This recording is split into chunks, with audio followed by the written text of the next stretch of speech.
Assalamualaikum warahmatullahi wabarakatuh. Bagaimana kabarnya Bapak dan Ibu, para pejuang P3K? Mudah-mudahan selalu dalam keadaan sehat, selalu fit dalam kegiatan kita sehari-hari, sehingga kita selalu siap untuk belajar bersama kami, Cermin Pendidikan.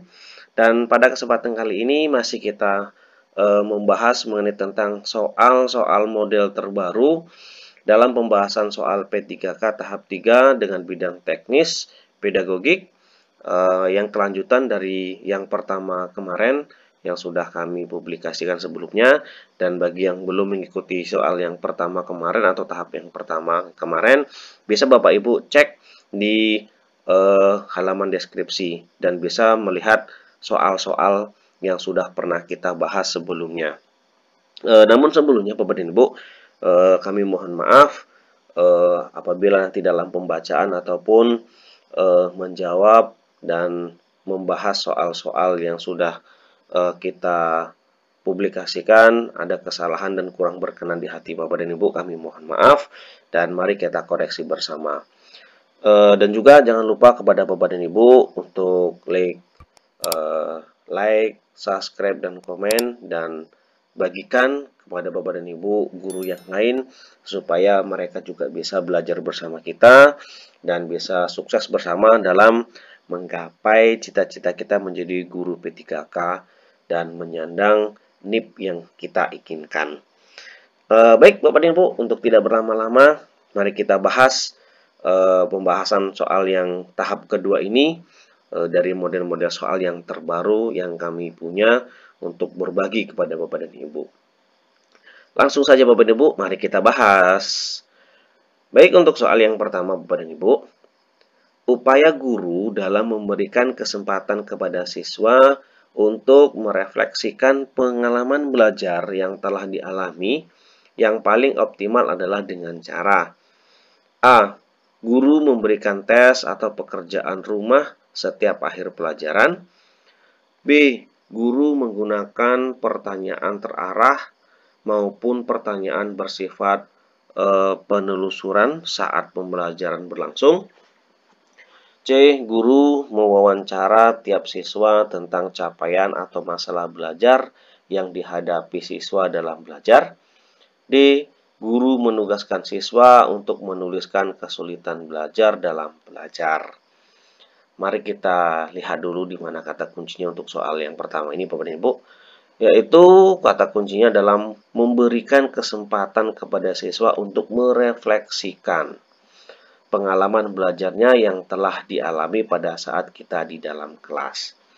Mari kita bahas atau kita jawab langsung Bapak dan Ibu, karena upaya dalam memberikan kesempatan kepada siswa untuk merefleksikan pengalaman belajar itu dialami pada saat kita selesai menyampaikan materi di dalam kelas. Kita selalu meminta siswa merefleksikan pengalaman belajar setelah kita melakukan kegiatan selama beberapa jam di dalam kelas. Ini bisa kita simpulkan untuk nomor 1 Bapak dan Ibu, jawabannya adalah guru menggunakan pertanyaan terarah maupun pertanyaan yang bersifat penelusuran saat pembelajaran berlangsung. Kenapa demikian? Karena pada saat pembelajaran berlangsunglah kita bisa memberikan kesempatan kepada siswa berkomunikasi antar siswa, yaitu kemarin pembahasannya adalah berkomunikasi antara siswa dan guru, kemudian siswa dengan siswa.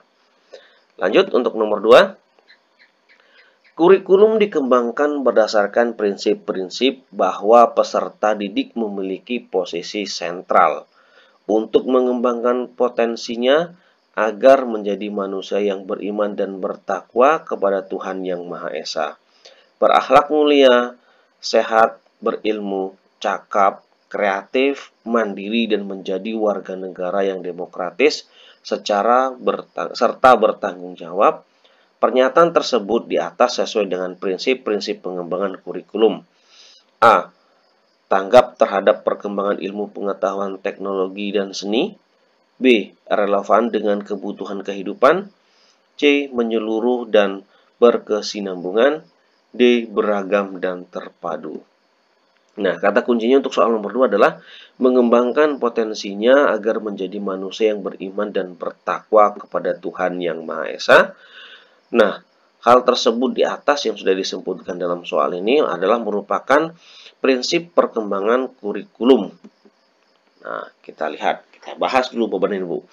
Pembahasannya adalah prinsip pengembangan kurikulum untuk mengembangkan kompetensi agar menjadi manusia yang beriman dan bertakwa serta menjadi warga yang demokratis dan bertanggung jawab adalah beragam dan terpadu.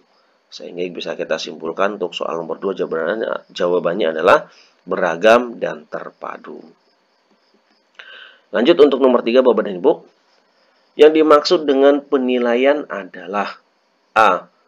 Pengumpulan dan pengolahan informasi untuk mengukur pencapaian hasil belajar peserta didik. B. Proses yang dilakukan untuk mengambil keputusan berdasarkan evaluasi. C. Membandingkan hasil pengalaman dengan suatu kriteria. D. Proses interaksi antara peserta didik dan pendidik. Nah, untuk kata kuncinya adalah penilaian. Apa sih yang dimaksud dengan penilaian? Mari kita bahas Bapak dan Ibu.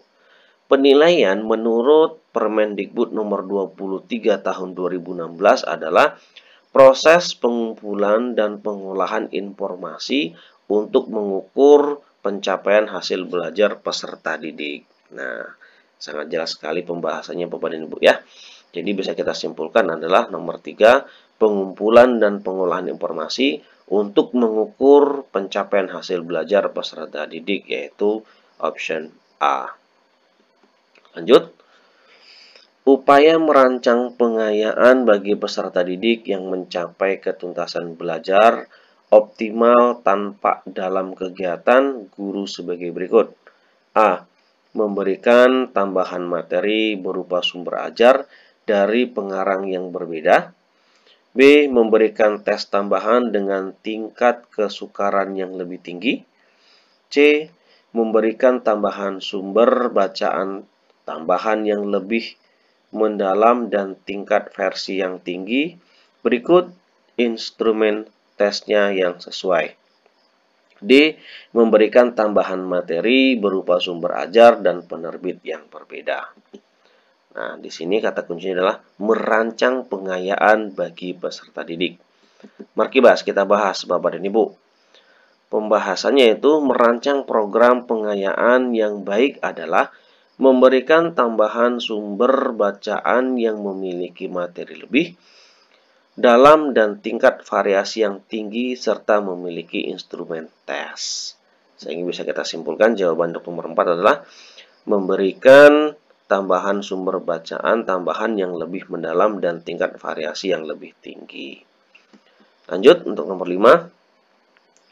Pendidik melakukan penilaian kompetensi singkap melalui observasi penilaian diri, penilaian teman sejawab oleh peserta didik. Adapun instrumen yang digunakan dalam penilaian tersebut adalah A. Skala penilaian, B. Rubrik, C. Jurnal, atau D. Soal tes. Kata kunci adalah penilaian kompetensi sikap. Kemudian, adapun instrumen yang digunakan dalam penilaian tersebut adalah, jadi kata kunci adalah penilaian kompetensi sikap dan instrumen apa yang digunakan. Jawabannya adalah skala penilaian. Nomor 6. Bentuk penilaian yang menghendaki peserta didik menampilkan sikap menggunakan pengetahuan yang diperoleh dalam pembelajaran dalam melaksanakan tugas disebut penilaian. A. Pretest, B. Posttest, C. Autentik, atau D. Non-autentik. Di sini kata kunci adalah bentuk penilaian dalam pembelajaran dan dalam melaksanakan tugas peserta didik. Mari kita bahas Bapak dan Ibu.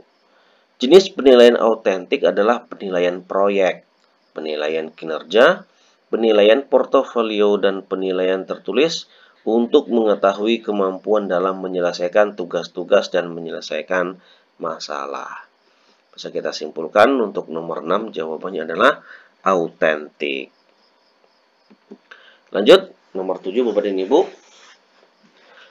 Aspek yang dinilai dalam pembelajaran matematika sebagai berikut kecuali Saya ulang Bapak dan Ibu, karena ini ada soalnya kecuali ya.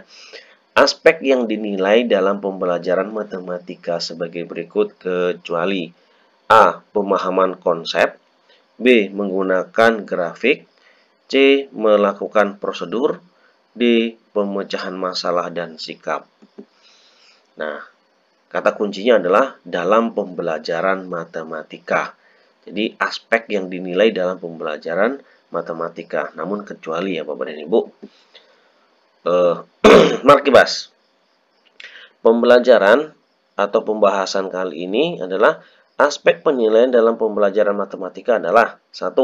Pemahaman konsep, yang kedua penalaran dan komunikasi, yang ketiga adalah pemecahan masalah. Jadi untuk nomor 7 jawabannya adalah pemecahan masalah dan sikap. Lanjut untuk nomor 8 Bapak dan Ibu.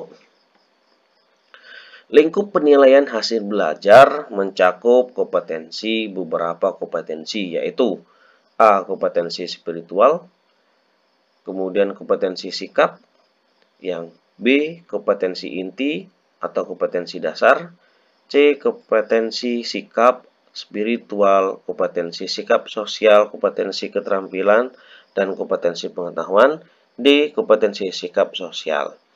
Untuk kata kuncinya adalah lingkup penilaian hasil belajar adalah Markibas, Bapak dan Ibu.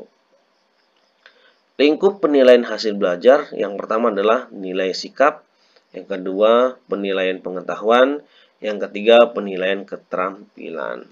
Sehingga bisa kita simpulkan untuk nomor 8 jawabannya adalah kompetensi sikap spiritual, kompetensi sikap sosial, kompetensi keterampilan, dan kompetensi pengetahuan. Lanjut untuk nomor 9 Bapak dan Ibu.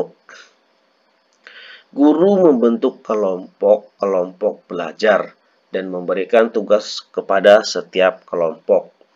Setiap anggota dari satu kelompok memberikan tugas dan fungsi tertentu, sehingga jika salah satu tidak menjalankan tugasnya, maka pekerjaan kelompok tersebut tidak dapat diselesaikan. Karakteristik dari strategi pembelajaran tersebut adalah A. Tugas kelompok, B. Diskusi kelompok kecil, C. Pengajaran langsung, D. Belajar kooperatif. Kata kuncinya adalah guru membentuk kelompok-kelompok belajar.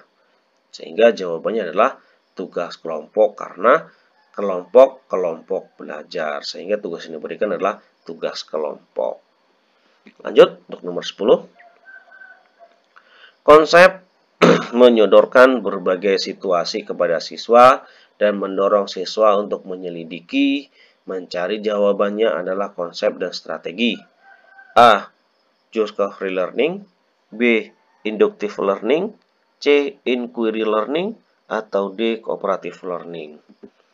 Nah, di sini kata kuncinya adalah konsep mendorong siswa untuk menyelidiki, mencari jawaban adalah. Mari kita bahas Bapak dan Ibu. Pembahasannya adalah inquiry learning adalah kegiatan yang mendorong siswa untuk mengajukan pertanyaan, melakukan penyelidikan atau pencarian sampai mencari jawaban. Sehingga bisa kita simpulkan, jawaban untuk nomor 10 adalah inquiry learning. Baik, terima kasih Bapak dan Ibu. Mudah-mudahan kali ini bermanfaat dan bisa memberikan pencerahan kepada Bapak dan Ibu guru, menguatkan pada materi-materi yang akan kita siapkan untuk menghadapi tahap ketiga besok. Sebelumnya Bapak dan Ibu jangan lupa klik like, subscribe, dan komen, dan bagikan kepada Bapak Ibu guru yang lain supaya mereka juga ikut dapat mengetahui calon-calon soal yang akan kita kerjakan di tahap ketiga. Terima kasih. Assalamualaikum warahmatullahi wabarakatuh.